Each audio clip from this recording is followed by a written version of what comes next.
Hi there guys, welcome to Tiny Review, where I'm going to try and fit everything I possibly can about the Lumia 435 into a small and condensed review. So let's get started. It's got a 1.2 dual core processor, a gig of RAM, a 2 megapixel camera, micro SD card support and Windows 8.1.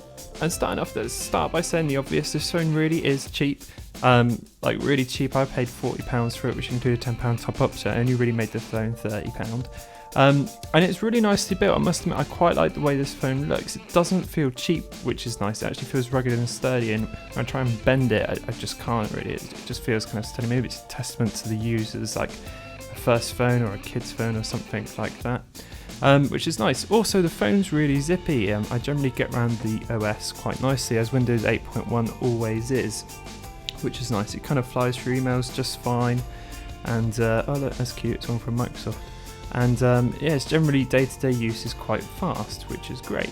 The phone generally loads websites fairly quickly. I don't have to wait too long for it to load up Reddit on a Wi-Fi connection. I mean, it's not painfully slow, which is okay. And it does, of course, have that lovely swipe keyboard, which I actually really like. It's a really nice addition to the standard keyboard.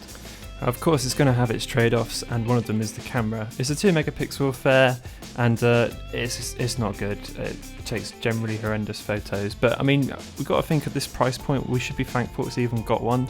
So that's always good. You got a few external controls, but nothing what you'd normally get on a higher end Lumia, which is fine. And as this is Windows phones, obviously Cortana's here as well. Great for setting reminders or asking her questions. I tend to find she's got a bit more personality than the others as well, which is kind of nice, because usually you just get a real blunt answer, but I don't know, sometimes Cortana's kind of funny. So to wrap up, it is obviously really cheap, which is great, and you do get a full smartphone experience from it.